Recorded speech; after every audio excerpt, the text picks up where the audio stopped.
Hello and welcome to Subfacts. I'm your host, Matt. I'm here with my partner in crime, Mooney. What's up, Mooney? What's that, dude? That was good. That was better than last week.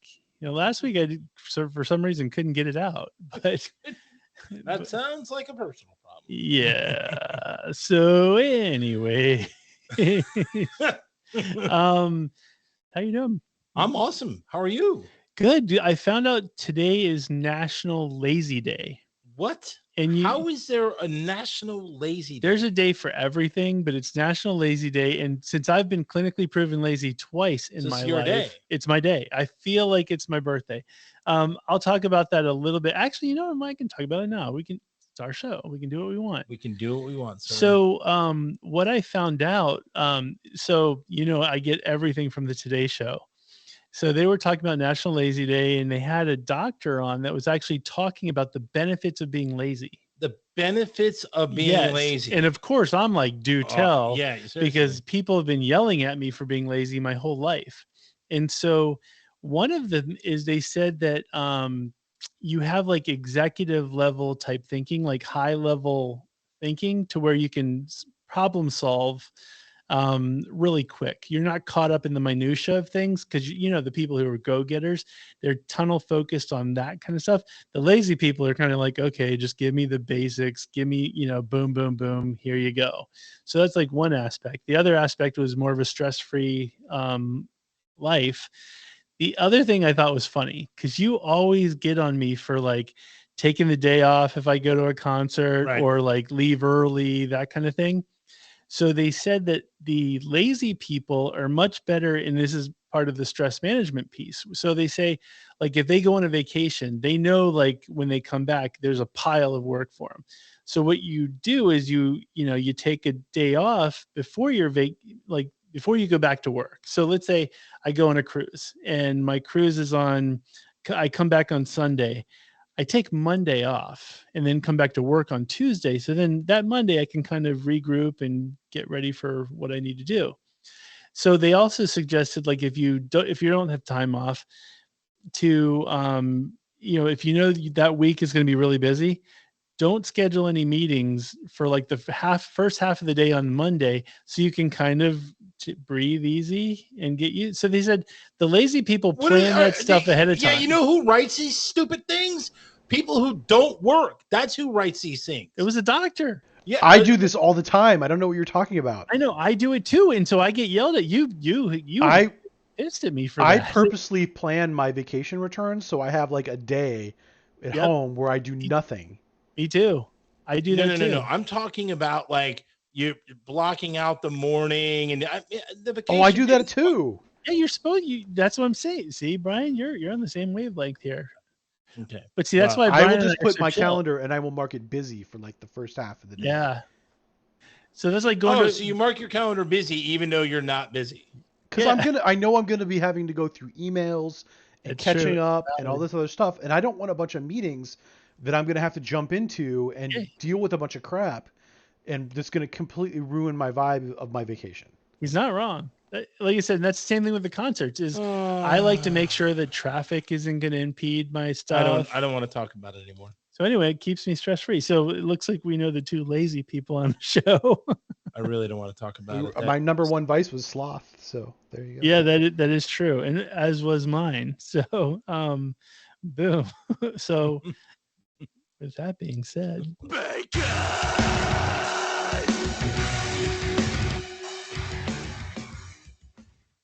what's up? And by the way, you can be a doctor. You can go to school for 8 years and just be a doctor and have it in your title.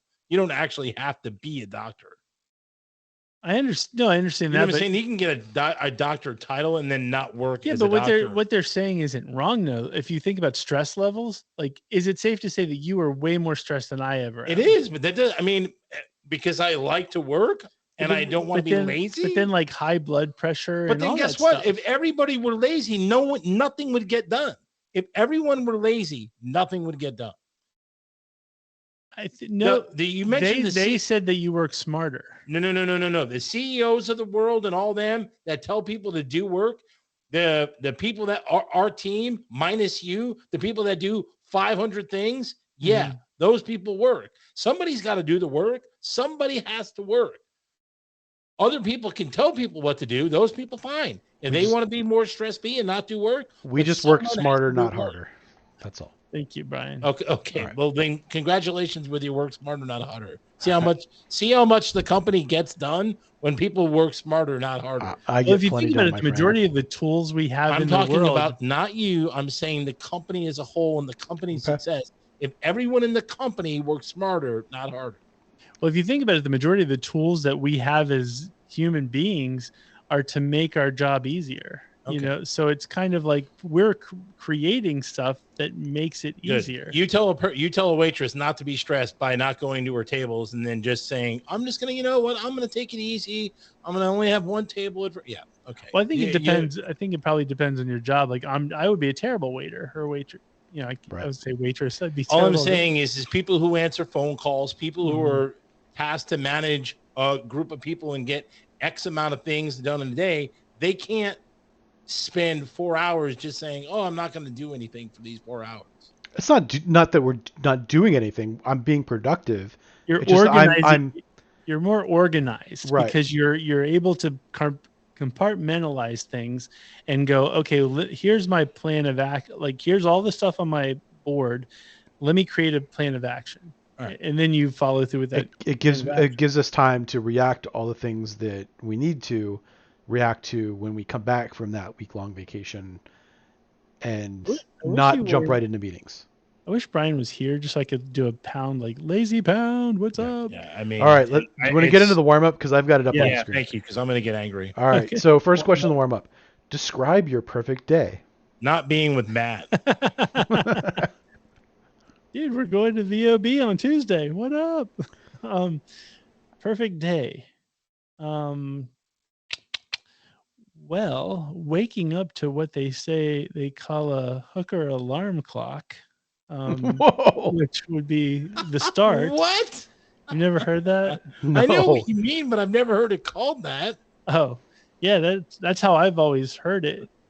So that's a good start. And then really, I guess the perfect day is really not having anything planned necessarily, except for maybe like an awesome concert that night. So I could lean into it, not lean into it, but I can ease into it. I think that'd be a perfect day for me. I would say waking up just whenever I woke up, no alarm. I would say then. Not a hooker alarm? No hooker alarm. Okay. Jesus Christ. I would say playing golf. Having a cool foursome, having a couple of beers on a nice course somewhere very tropical, having a few beers, having a few laughs, having something good to eat on the turn. And then after that, hit a lazy river. That would be sweet. After the lazy river, relax like on a lawn chair, on a beach, like not like where everybody is on the beach, maybe back a little bit. And then just like, it has to be a cool day. I'm saying like low 70s. Oh, yeah. That'd be awesome. High 60s, low 70s. Obviously, a few cocktails, maybe some hottie Asian waitresses coming over and delivering me some drinks. And then, I don't know, just, playing poker at night and then falling asleep. Bam. There it is. What is it about a lazy river that is so good? I love lazy people love a lazy river. I like lazy rivers because you get to, you always float. I don't always float. I sometimes walk the lazy river, but I like the fact that you don't have to walk really hard. You just kind of walk with the water, and then you don't even need to you can just float body. You don't even need to be in a floating device. Yeah, I like it because you can literally just chill, hang out with like whoever it is you're there with, and you can just chill in a raft and float around. So you're still moving, but you're not moving. It's all good.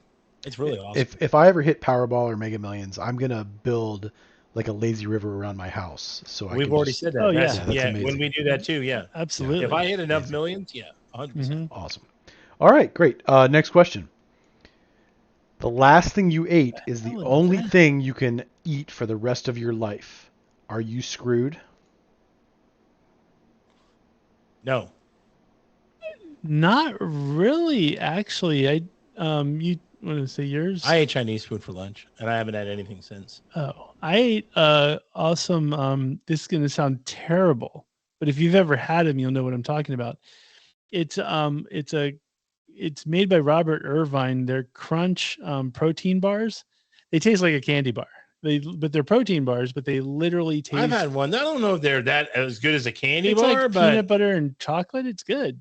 And it's got the little. I don't know if crispy, it's got the crunchy type. as much sugar as a candy bar has. But No, it doesn't. But it's been my dessert for like a year plus now. Yeah. So if I had to eat nothing but protein bars, I'd be svelte like a champ.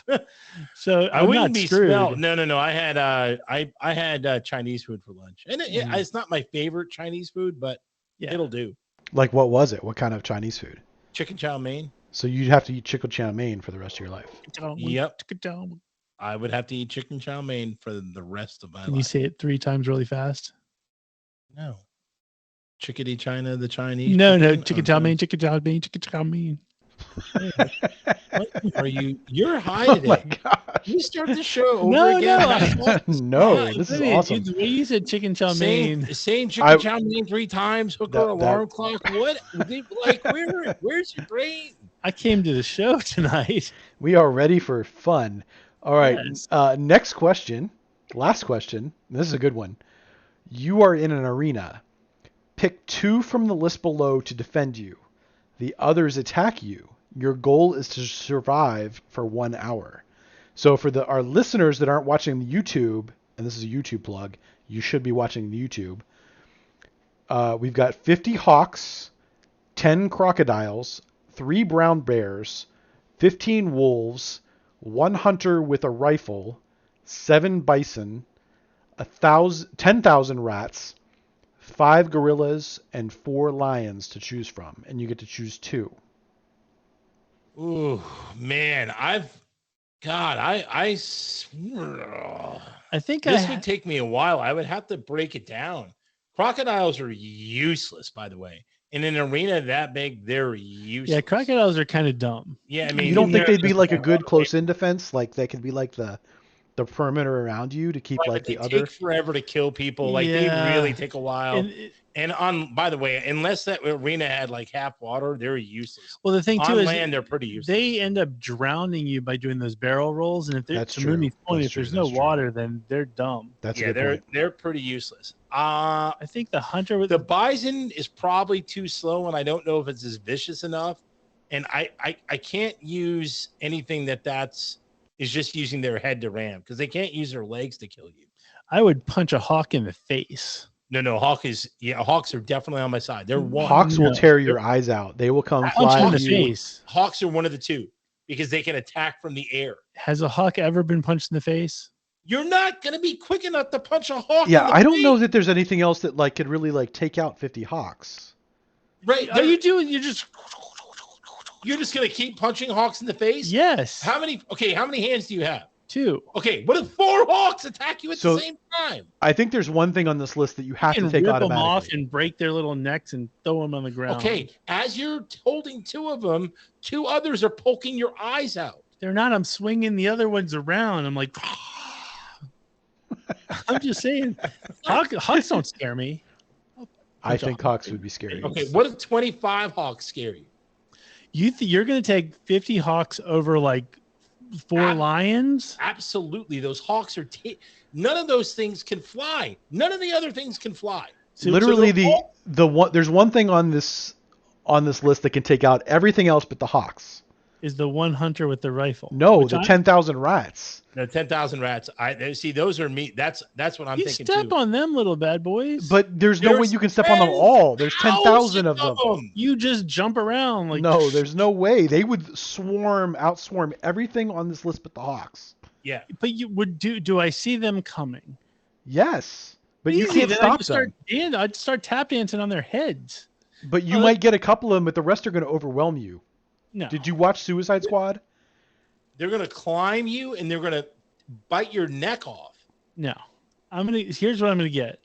I'm going to get a hunter with a rifle. Useless. Completely useless. You're done in 5 seconds. No, so the hunter could take out some like the 3 brown bears. The hunter can take out everything there lions. except the 10,000 rats. Really?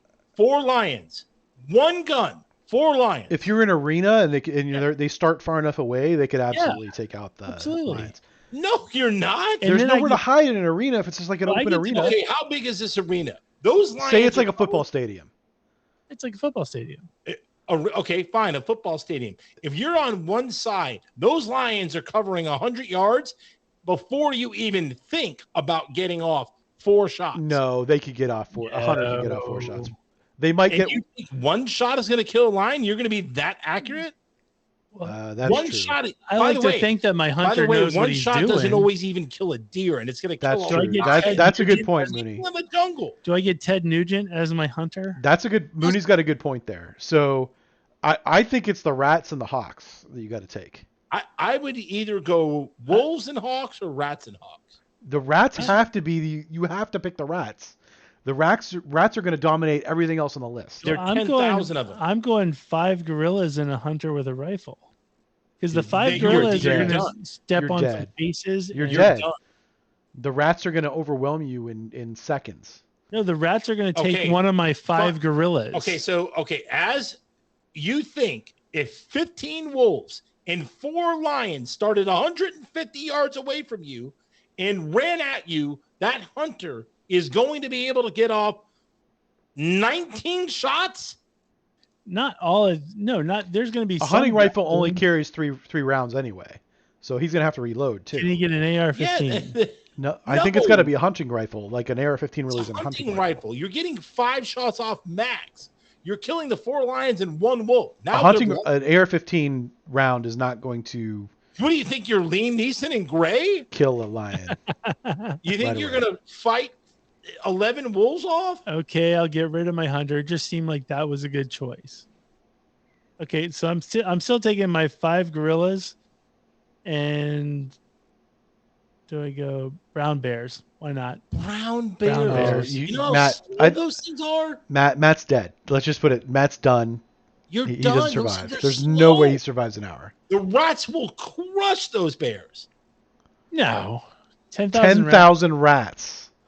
That's a huge you guys are giving 10,000 rats a lot of. The bears are slow. They rely on their sheer weight and their power to kill you. That's it. The rats are going to be fast and fierce. Then 4 lions and 5 gorillas. Boom. Then you might have a decent shot, but the rats are going to be... I'm not taking rats. I'm just not. The rats are going to kill everything else on this thing. 10,000 of them. Okay, that's my choice. You're done. You've already said your I think choice. Mooney and I are together with the rats and the hawks. Me and Brian have chances. You're done. You're dead quickly. We're going to be punching faces and stomping on some rats. I cannot believe you think you're going to stop 50 hawks. Just you. Yeah, just you take one and swing it around and get the other ones as they're trying to get you. Swing it around? By what? You rip its little head off and then go. Meanwhile, the other 49 are pecking at your eyes and going for your jugular. A hawk's head off. Yes. You, Mr. Dexterity, is going to catch a hawk, hold it, and be nimble enough to rip its head off as you're getting plucked on. It's not. All right, I think we've got our answer. I'm going to be like, want some of this? Wow. You're dead. You're so dead. That's the end of our... I still haven't watched it yet. I mean, it's only the first episode. Oh, so you haven't watched? This is kind of a spoiler.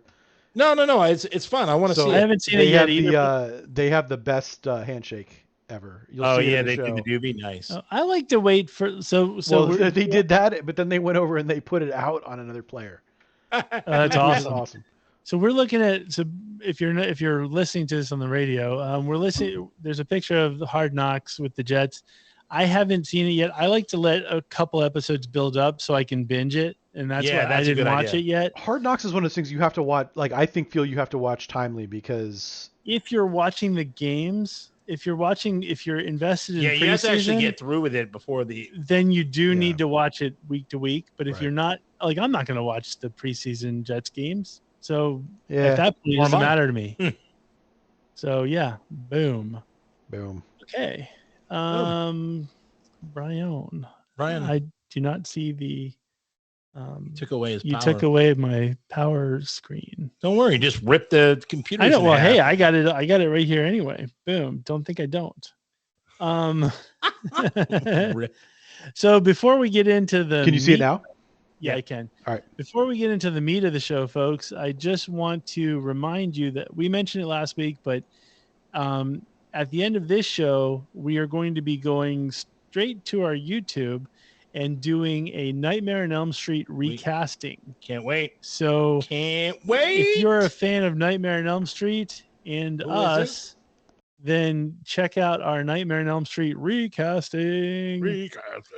Lots of good stuff going to be happening in our recasting. Our Cannonball Run is done pretty well so far. Awesome. So Nightmare's going to do well. Yeah. So we'll see how this goes. With that being said, there's been to put that in every episode. Okay. Yeah, so it's my thing. I need a shirt that says that.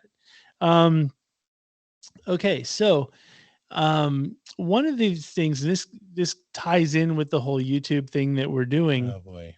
Is I was thinking about it, and I'm probably not alone on this one, but the longer the Hollywood strikes go on, the better it is for us. Yeah, of course. I agree with that. Because more people need entertainment. They need entertainment, and where are they going to go? They're going to go to YouTube, and they're going to find us. Yep. And somebody's going to go, wait a minute. And then we're going to become huge, and then we can put Lazy Rivers on our house. Yes, because I know you got angry, you got irritated last week when I mentioned the writer strike and all that, because you want your TV and you want your movies. No. I didn't get mad at the strike. I got mad at what you were saying, like could replace the strike. Oh yeah. I like the AI piece of it. Yeah.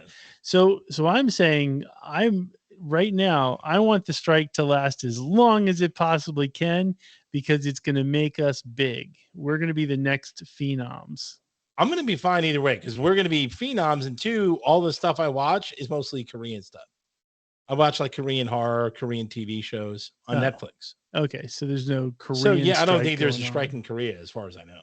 Yeah. How does that work? Like, does Squid Game still show up? Like they're working on it now. Can't wait. Yeah, I know. And there's like, I know Netflix already has the deal and stuff like that. So Netflix, I guess, can just run it because it doesn't impact any It doesn't impact them at all. Awesome. They need to get working on Squid Games 3, 4, and 5, and 6, just because. Hey man, as long as I think they were going to go a different route, but I think they got forced into doing a real Squid Games 2, where they're going to put it like the first one. Oh, okay. Where they're going to have elimination games with your life and all that kind of stuff. Boom. Awesome. I'm for it. But anyway, that occurred to me that we need to be pro strike. Okay. And pro so strike. I'm never a fan of protesting in any realm, but in this one, I think I am, because it's going to make us bigger. I don't like protesting. We're not going to protest. We're not going to protest. It's like the Mitch Hedberg joke. He said something. He goes, I don't like protesting. I just don't know how to show it. It's awesome. So then the other thing I have to back to social media and all of that kind of good stuff. So on Facebook, and I don't want to get into the whole like what rhyme or reason, but I keep seeing that video of like that Alabama dock fight, like the fight. Oh, I see it too. It's all over the place. So you know how like my Facebook is cursed. Every time I go to watch something, then all of a sudden Facebook hits me in the algorithm, and then every video. So now just because I watched the one clip of the fighting, every clip I have, everybody who did a clip of it is so now I've got fights of like stadium fights, and I'm like, dude, I don't really care. I don't need to see. I'm not a guy. I hate that you watch it once and then they flood you with other stuff. Yeah, I'm like, I don't need to see. I thought the fight was hilarious. There was people like falling in the water, people like swimming across the thing. And you know how like anti like fighting I am. I would have like faked like I got hit and fell into the water, just so like I wouldn't really get hit. Oh, I got hit. And then if somebody's like, dude, why weren't you in? I'm like, dude, that big dude hit me and put me in the water. And then I'd be like treading water to make, like, I can swim, but I'd be treading water to make it look like I was trying to, like, get back into the game. I thought it was, and then like the women were jumping in, and I was like, oh my God, this thing's turned into a real I know craze fest. What I've realized now that I've been watching nothing but adults fight each other, how stupid adults look when they fight. Like, unless you're a professional boxer or MMA dude or something like that, don't fight. Yeah, you're dumb. Like if you're in a stadium or whatever, Yeah. it never pans out. No one ever looks good. The winner doesn't even look good. No one looks good. So by the way, the winner gets kicked out too usually. Yeah, the winner gets kicked out, but it's like everybody looks stupid. If you're an old person, just know, hey, I'm an old person. I don't need to fight anybody. Yeah, you don't need to fight. And I get it when you're in high school and all that stuff, but once you get to a certain I would say like age 30, limit. 31. I think even younger than that. Okay, 25. 25, yeah. Yeah. If you're over 25, just don't. Yeah. It's never a good look. Yeah, I agree. Not a good look. And I don't think even at 25, I don't think the girl you're with is going to be impressed that you. No, I don't know any girls who are ever impressed with fighting. Yeah, so it's kind of dumb, but I want it off my Facebook. Me it's too. So annoying. Oh my god, I'm awful. thinking about completely just dumping Facebook because it's pointless at this now. point. It's just a bunch of videos and groups. And Yeah, all that it's all just because I look at one thing, all of a sudden now I got to deal with that crap. Speaking of crap, and I thought about you because we've talked about this so many times. I would say ad nauseum, but I love talking about it. So you and I both agree that most child's names are stupid. They're ridiculous. They're beyond dumb. The vast majority of names are dumb. And we've talked about this in the fact that like if it were up to me, like I know there's countries where they actually have a naming list and you have to choose. You choose a name from the list. From that list, which is 100% America needs that list. But like for me, I think that in Germany the naming list is like 500,000 names you get to pick from. That's a lot. In my list, there'd be 20. You'd have like 20 names. You'd have like 20, maybe 25 names that you get to choose from. You have 300 million people, 25 names? Yep, it's all you need. No, you need at least what Germany has, 500K. No. You can't come up with 500K good names. You're probably right. I couldn't. You can't come up with it'd be hard to come up with 100 good names. Oh, I can get 100 easy. Good names. Yeah. Okay. By next week, I'll have 100 good names. I'll just rattle them off like Mark Wahlberg does in 10. Yeah. Okay. 100 good names. We'll work on that. But like, that's easy. So all the traditional names are fine.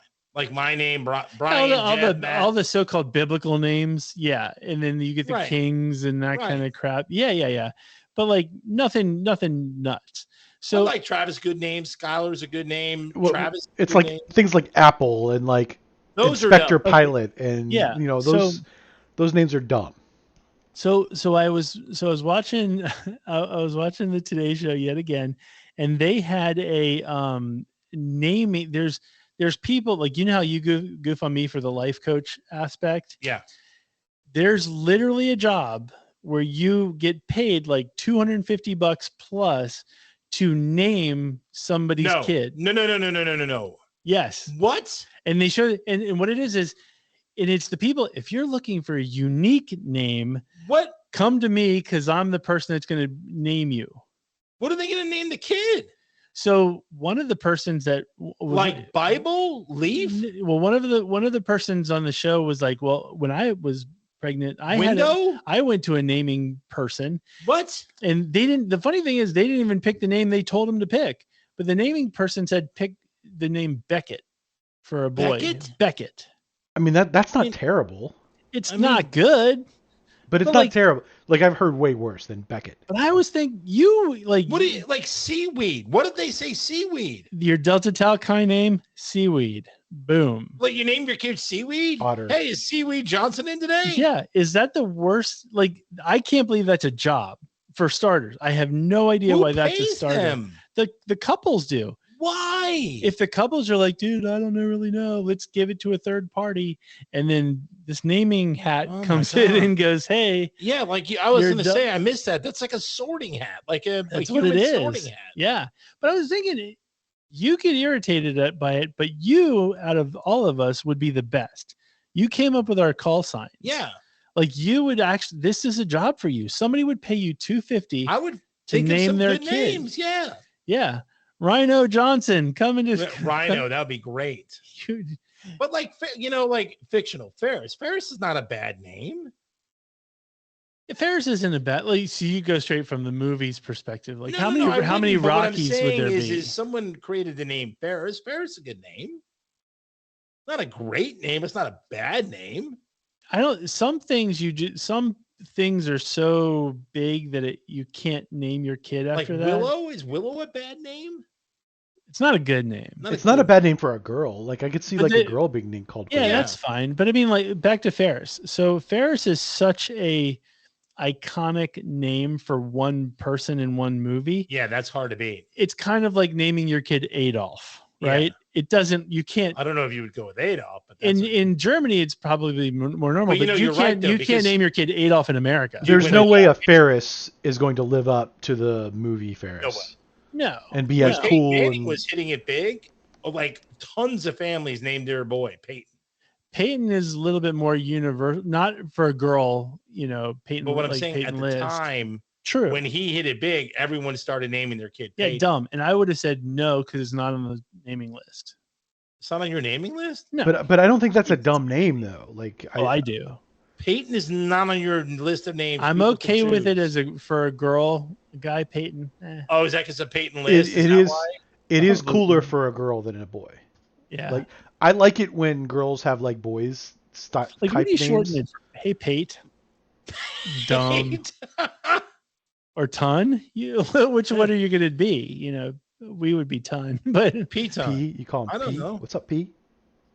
I don't know. It's dumb. Payton. I'm telling you, my list it'd be hard pressed to come up with. I'd be hard pressed to come up with 50 names that I think are acceptable. There's at least 100. Good. I'll get them by next week.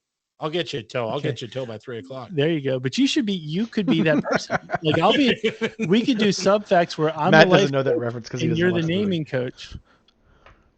I did get it.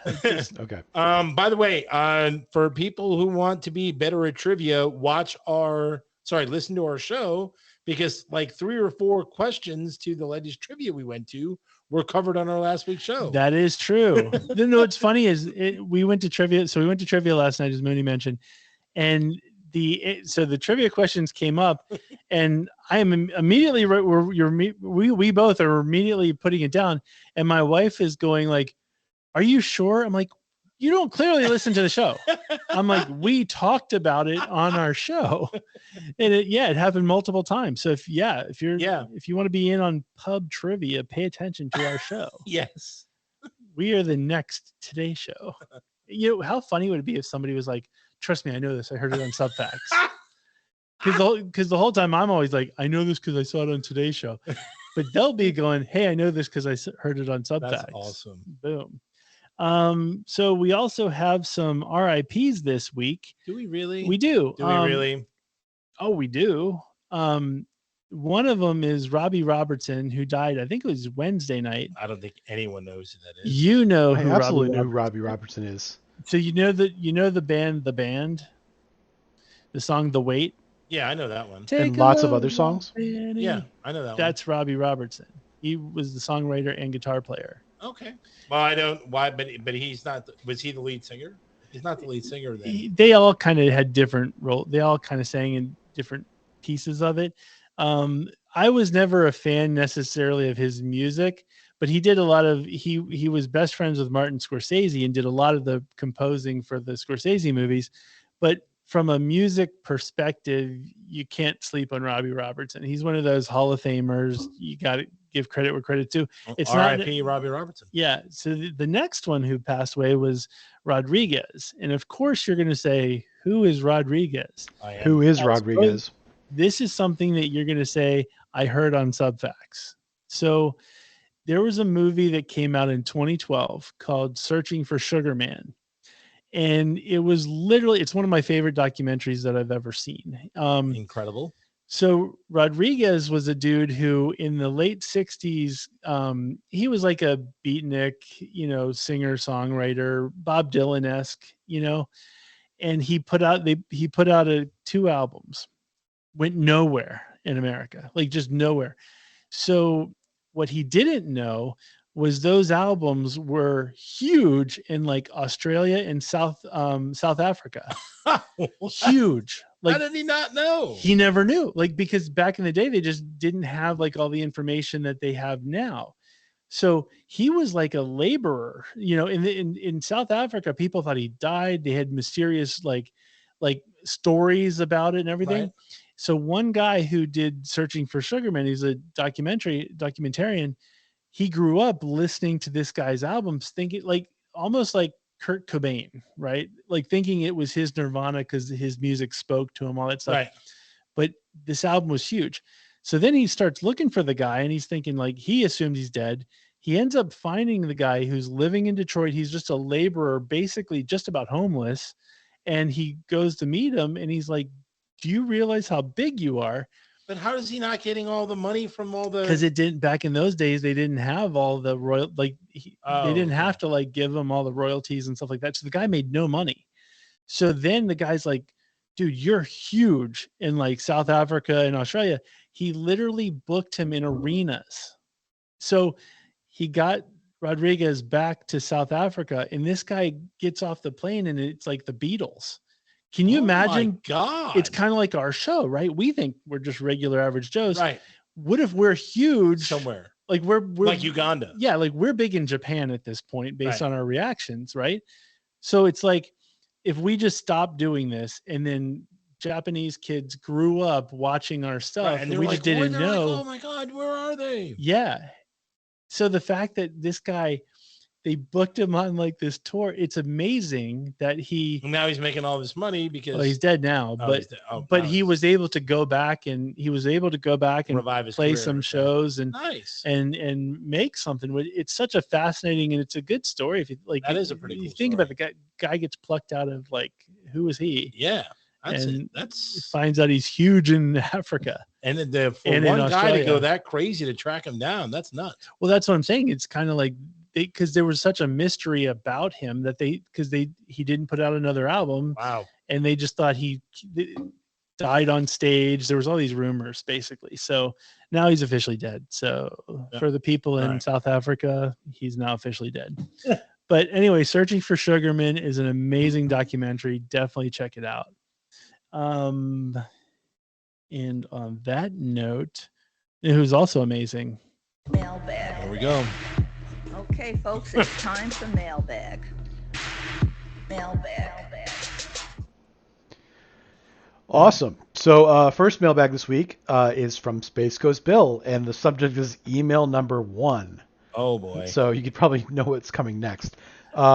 He says, I literally laughed out loud, which I rarely do, when I saw Big Brother was a multiverse this season. The first thing I thought of was Matt said he'd never watch anything multiverse, so I knew he'd go back on that statement for Big Brother.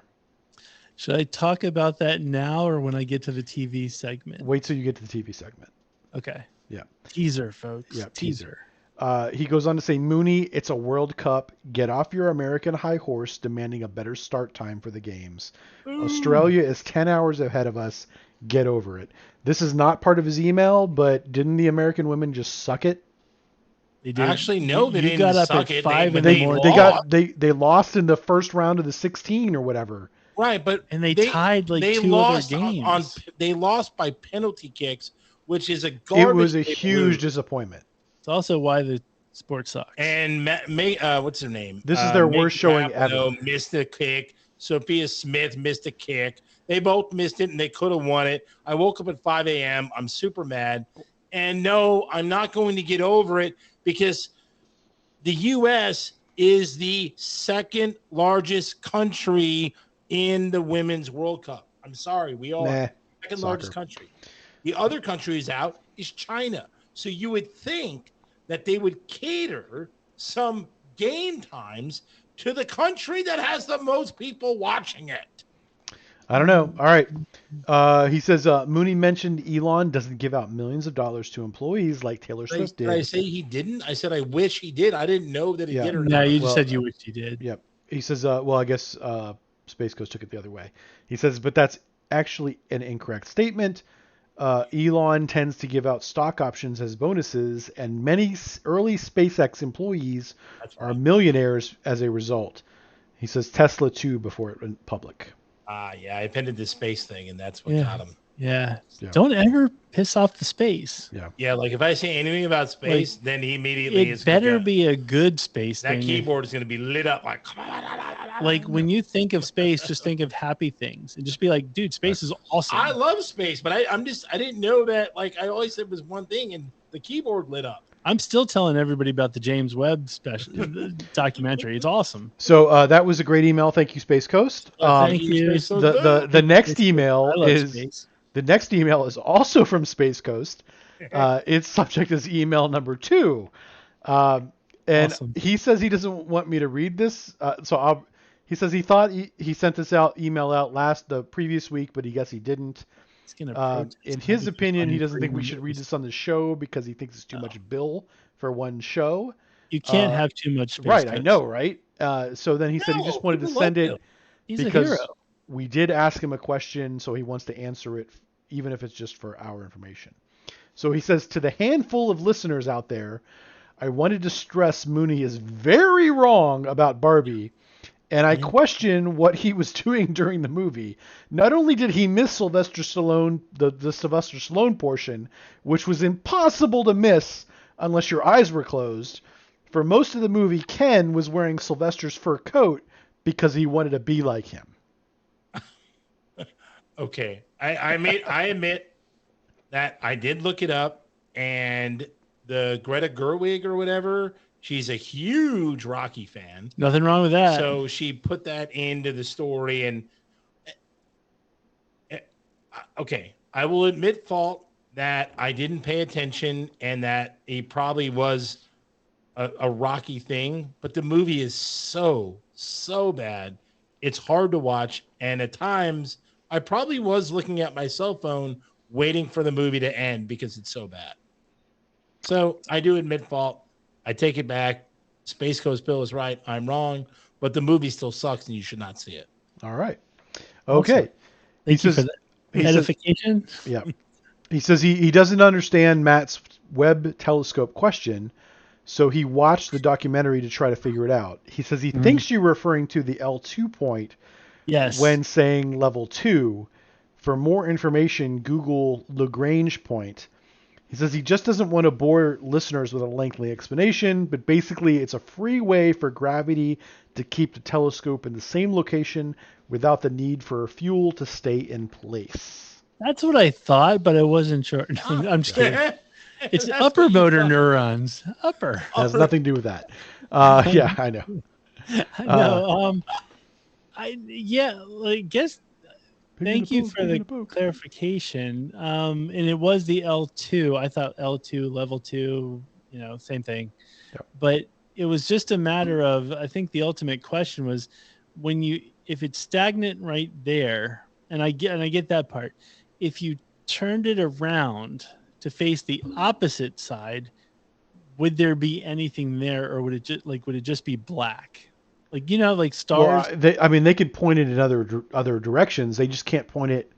So one of the reasons why it's designed the way it is there's a lot of shielding to keep the light from our own sun from interfering with the lens. So they can only focus it in certain directions without our own sun causing too much light. And I get why technically we can't do it. Right. I'm just saying hypothetically, what do they think if they could? I think they would see more of the same kind of stuff. Yeah, would they see more space, just stars in the distance? Again, or would it be black. I think they would see more stars in the distance. Yeah. Okay. Yeah. Finally, he says, Sympathy for the Devil was a decent movie. Somewhat artsy in the pacing of the movie, but overall he enjoyed it. Yeah. Okay.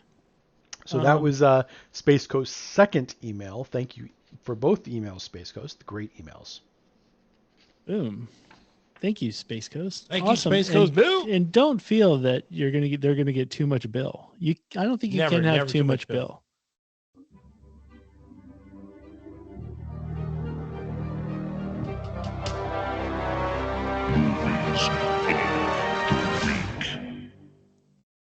Okay, so really quick on the movies of the week. I think the coolest movie is the last voyage of the Demeter.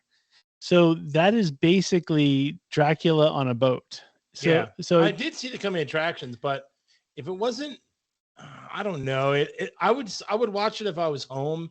I'm not running out to see this. I love anything vampires, so it's kind of like it's got my name written all over it. So I do want to see it. I don't go to the movies anymore anyway, so I'll probably wait till I see it on streaming. Yeah, I mean, I'll watch it. It looks pretty good. Yeah, but it's the last voyage of the Demeter, which looks good. There's another movie I just wanted to highlight, a movie called Jules that comes out this week, and it stars Ben Kingsley, and it's interesting because it's like an adult ET, but it's an adult ET with a little bit of humor. So basically, it's about this small sleepy town. Ben Kingsley just plays this normal retired dude or whatever. An alien crash lands into his like backyard or whatever, kind of like Alf, let's just say. And he literally reports it. He literally goes to the town council. He's like, hey, by the way, an alien. And they just think he's crazy. But anyway, there's an alien that gets off and he kind of befriends the alien. And it sounds really stupid, but if you watch the trailer, it actually looks really good. And then eventually like the FBI tries to come in and take the alien. It's like an ET, but for adults, for lack of better terms. There is no chance I even watch. Trust me, watch that movie. Watch the trailer and you're going to be, trust me. I almost didn't want to highlight it, but I watched the trailer and then I was like, I'm not going to lie. I would actually go watch it. Okay. Well, then you must like alien movies or UFO type things, but who doesn't like alien movies? You don't like alien movies? No. Oh, well, Brian, you're going to love it. Check out Jules. I know. Yeah, I won't be watching that. Sports, horror movies, action. No, I don't like alien movies. Well, anyway, on to TV. Big Brother Multiverse. You guys asked for it. And yes, as soon as I heard that they're doing a multiverse, I got pissed because I was like, I'm not going to deal with it. The way Brian described it made it sound way more awful last week. So I, of course, had to see it for myself. And I watched the first episode. So Big Brother has a theme every single year. And some years it'll be space, some years it'll be Hollywood, whatever. So this year their theme is a multiverse where they basically took scenes or themes from previous years. So they don't have cast interchanging or anything like that. It's literally the same show. It's just different set pieces. Okay. So it doesn't change the show. It's not a true sense of multiverse. So you get to still watch your boring, worthless show. I'm going to enjoy every bit of it.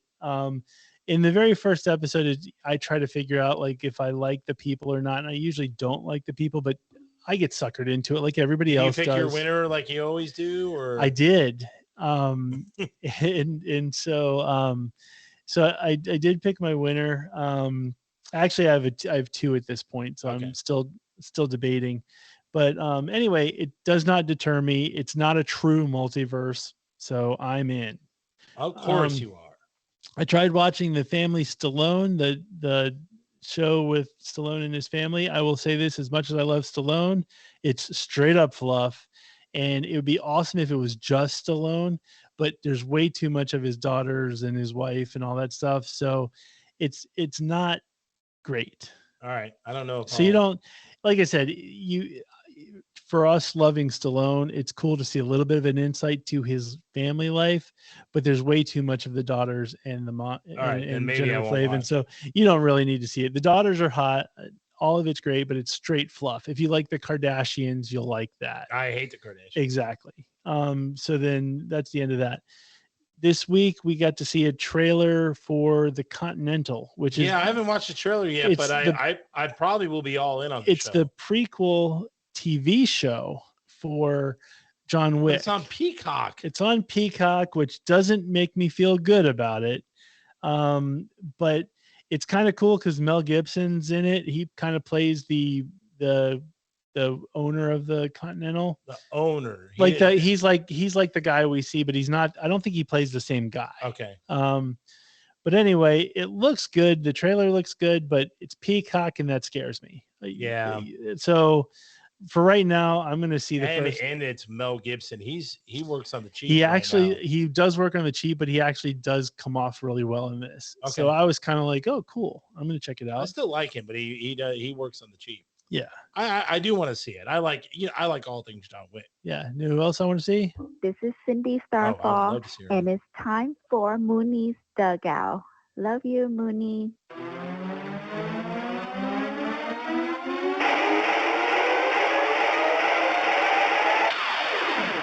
She didn't enter into your perfect day. I'm shocked. I mean, I did say some Asian women serving me cocktails, so maybe she could be one of them. There you go. All right. So I thought this was pretty huge news, and it may lead to one of the other stories, is Penn Entertainment is going to rebrand its sportsbook as ESPN Bet. Yes. This is pretty huge. There's a lot of details to it, and obviously there's, this doesn't increase the number of states that allow betting, but they're going to rebrand as ESPN Bet. Mm-hmm. Like now, this is going to turn the betting world on fire, which it already is, because is ESPN going to be like Hollywood Casino, which is near us here in West Virginia? Mm-hmm. They're a Penn, like a Penn National or a Penn whatever betting place. So now would they rebrand as ESPN Bet? I think they're going to have to. So is all the Penn place going to be ESPN Bet? So there's going to be a new app. So this is pretty huge. Like ESPN is already huge, and now it's just going to get even bigger. Well, the big thing too, and part of that, because it used to be Barstool. So all the Barstool things, they had Barstool Sports book and all that stuff. I know they bought out Barstool. So so basically they sold Barstool back to Dave Portnoy for $1. $1. And which is funny because he sold it to them for $500 million, and they sold it back to him for $1. And part of the reason is because ESPN and Barstool are competition with each other. But the other thing that Barstool had to, because of Penn being restricted and constantly oversighted or whatever. But what did they sell back? Like Barstool Sports, he gets Barstool everything. Sports book. It's not the sports book. So the sports book was the Penn part. So Barstool, the media conglomerate, is what Dave Portnoy gets back. Okay, so wait a minute. So Penn bought Barstool Sports. Yes. And then they started naming it Barstool Sports Book. Yes. So that was their baby. That was their baby. They rebranded it to Penn. Yes. And now they're going to rebrand it to ESPN Bet. Yes. Got it. Yes. So Dave Portnoy one of his complaints was because of the fact that they were so regulated, he couldn't say the things he wanted to say and do the crazy things they used to do. So now that he bought it back, they're back on to what Barstool got big on. Awesome. So it's a bunch of drunken debaucherous funny people. Absolutely. So it's a win-win for both parties, because obviously Penn got a ton of money from Disney, who owns ESPN, and so Dave made $500 million. And now he can sell it again in 2 years. Exactly. 3 years. The only thing is, if he sells it again, he has to split 50-50 with 50-50. Penn. What if he sells it for $250 million? He gets $125. Nothing sucks about that. He's already got $500 million of theirs. So it's a win-win for everybody, the way I see it. Yeah, this is not. Well, I mean, somebody who's probably going to take note and probably engage in a lot of the betting is Phil Mickelson. Mm-hmm. Phil Mickelson has lost over $100 million in the last 10 to 15 years. The golfer? Of betting. Yes. Wow. Phil Mickelson, $100 million. They said that he's placed over $2 billion in wages. $2 billion. Is he still golfing? Yeah. But I mean, the $2 billion is made up of, obviously wins and losses. Sure. So let's say he bets. Oh, I have, I think I have a picture of how much he, I didn't take it. Well, it's all relative though. So what's his annual take golfing? Right. So, golfing, he got a huge deal. He got what? How much did he sign with for Live, Brian? What was it like? It was a ton. 400? 200 million? Yeah, it was like Phil. I think it was 400. So 400. So in 200 million. 200 million. Yeah. Okay. Perfect. Is that 200 million for how many years? X amount of years, but still he gets it. I think it was just to join it was just a signing fee. It's like a signing bonus. So he has $200 million right there. Yeah. So right there. But he was earning lots of money on the tour. $2 million, So that's $3 what I'm saying. million So, a win. Plus he gets a ton of sponsorships. Yes, so let's say he's worth endorsements, $600 million or $700 million. He's worth probably $1 billion. Really? I would say maybe more, maybe less, but then $100 million. like Tiger's worth $1 billion. So like $875 million. Yeah, so close. He's $875 million. Yeah. And you said he lost $100 million. Yeah, lost $100 million. He's bet over $2 billion. Yeah, that's meaning like if say he wins, like say he bets 500,000 and he wins it, right? That's what he makes, and then he bets another 500,000, so that's $1 million bet. He's got so much. It sounds like he's got so much FU money that it doesn't even matter. It's, I mean, it's not like he's clearly a degenerate gambler. It's been rumored for a long time that he's had a big gambling problem. Yeah. You know what I mean? It's the best possible way he's because he can afford it, but he can afford his problem. But at some point, he might not be able to. Oh, right, exactly. but the bad thing is you're young, 20, 19, the 21, 22 who can gamble, and they say, "Oh, Phil, well, I'm going to start betting like Phil." Right? Oh, yeah, absolutely. That's the bad part. All right, so moving on. This I thought was pretty funny. Sean Payton, the new coach of the Denver Broncos, has a list of 4 rules for his players. Players must take off their uniform after they are done playing. They are not allowed to wear sunglasses. They are not allowed to wear bucket hats, which are like the fisherman hats. Yeah, the fisherman hats. Yep. And players, regardless of status, are not allowed to interview during the game. I didn't find any of these too. I understand the interview during the game. Dumb. Like just it's dumb. They're dumb rules. Yeah, like outside of that, it's dumb. Yeah, I mean, who doesn't take their uniform off after a game anyway? I mean, well, I do know, like in hockey, if the hockey team has played poorly and just got crushed, a lot of times the coaches will have them keep the pads on. They put them in the bus and take them right to the practice rink to kind of work them out. So it's almost a punishment that you have to kind of sit there in all of your nasty pads and stuff. But under most circumstances in football, I'm pretty sure you're just going to take your uniform off. So that's dumb from that these perspective. are dumb rules. Yeah. I mean, the sunglasses is pretty dumb. Bucket hats is pretty dumb. Like, that's stupid. Who cares about it? I don't like bucket hats, but I wouldn't make a rule of it. I don't like Sean Payton anyway. Yeah, he's dumb. Boom. Okay. That's it. Thank you, Cindy.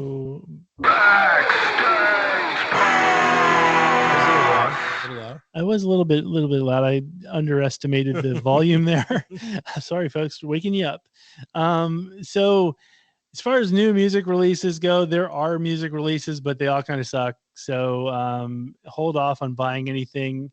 Wow, that's the first time in like weeks you've said that.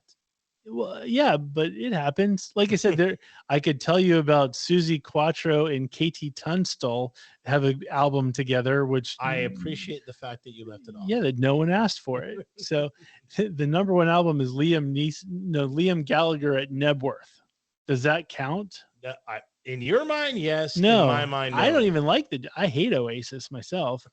So he can F himself. I didn't even know he was from Oasis. Oh, okay. Yeah. So, nothing you need to run out and get, folks.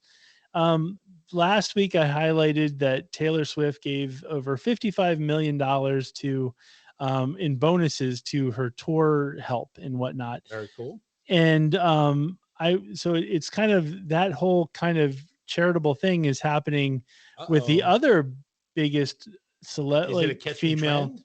It might be, which I'm okay with. So Beyonce, who I've been on record with saying I do not understand her whatsoever. I don't get it. You don't get the attraction. I get none of it. I don't get it. But anyway, she's also on a stadium tour, just like Taylor, and she was in her recent stop in Washington D.C. And I think you've been there once or twice. So it was pouring down raining, and so when it's an outdoor show, you kind of have to pause and, so there was a delay in the show. Oh, wow. And the delay was an hour. Yeah, we had a lot of storms this week. Yeah. So the show still went on, all that kind of stuff. She paid $100,000 of her own money to the metro system, so they would stay open for an additional hour so the people could get home. Which some people would go, well, she's worth $1 billion, all that kind of stuff. No, that's cool. She didn't have to do that. Yeah, she didn't. The key is she didn't have to do it. It's not, there's no requirement. There's probably some Uber drivers going, why'd you do it, Beyonce? Oh, I know. But if you think about it, you got a stadium, a sold out stadium with not what the Redskins stadium is, what 70 FedEx? Yeah, FedEx. I think it's like 60 now. 60. So 60. Oh yeah, they took out a lot of seats. Yeah, because he took out 60,000 people, and a lot of them in that area sucks is relying on Metro. No. So it's it's later, and getting out of that parking lot is a nightmare. She could have said, "Hey, go pound sand. I did what I came to do." That was cool. So as much as I hate Beyonce, I'm giving her props for doing that. I think it was actually a really, really cool move. Very cool of her. I agree. I'm still not going to buy her stuff and go see her live. Either, but I think that's cool. But it was a cool move. Speaking of cool moves, Mooney and I are going to go see the voice of Bache Prot, aka VOB, on Tuesday night. I think we're going to try to do a vlog from the show. We'll see what they let us record, whatnot. Awesome. And we'll put that up on YouTube. But yeah, Mooney and I going to a rock show. And I assume you're taking off early or taking off today? Leaving a little early, not too early. It's a lock. And so I don't leave that early for shows. Anyway, so it's really exciting, and I hyped up VOB a couple weeks ago, so you guys should definitely check him out. Worst case scenario, you can wait on TV. What? You can see, or just wait for our vlog, and we'll take it from there. With that being said, too bad the audio and video genius of the show couldn't be there with us. All music, all tech support for Subfacts is provided by our friend Andy at Creative Underground. But he does a lot more than that, folks. He does corporate events, weddings, pro karaoke, audio and tech stuff that you just couldn't possibly figure out. All you got to do is go to his website, www.creativeunderground.co.com. And I was thinking about Ben from K Street Photography, DC.com this week, because the Vakken Festival happened this past weekend. Nice. And no, it was neat. Instead of fireworks, like they still do fireworks, but during the headlining bands, when it was dark outside, they had drones out that were like forming the logos of the bands and all kinds of stuff. And so I just saw drones and I'm like, dude, is Ben at Vakken? Because he should be. Yeah, that would be awesome. So Ben specializes in drone photography, commercial real estate marketing, business headshots, personalized business branding, imaging. Pretty much anytime you think of, if you need a camera or video, just call him. Think of Ben from K Street Photography, DC.com. Bam! And as summer winds down, folks, we're getting some more storms. I'm telling you, you got to protect your car with that ceramic wax. There's no other way to do it. Make your car look like $1 million inside and out. Be the talk of the town. Call Big Dog Auto Detailing immediately, 571-233-8716. Tell them Subfacts sent you. You won't be disappointed. Boom.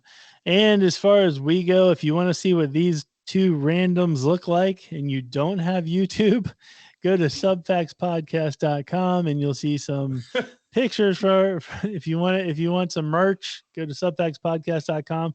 More importantly, if you want to be a part of the show, just like Space Coast Bill, and become a rock star like Space Coast Bill, write into subfactspodcast@gmail.com. Be a part of the show. Let me just say, like, he roasted me, and see, I just took it. No problem. You did. Took it like a champ. Right. Like, I admitted he was right. There's no, like, hey, you're not going to, you could tell us we're wrong. Absolutely. And so right now we're gearing up to do our Nightmare on Elm Street recasting. We're going to be putting that on YouTube. So you're definitely going to want to check out our channel on YouTube. We do music reactions, vlogs, and recasting videos. And we put this show up there too. So get used to seeing our mugs because we're all over it. Boom. Writer strikes. You got nothing else to do. Boom. But watch our stuff. So with that being said, stay safe, everybody, and we will see you next time. Yeah. Boom.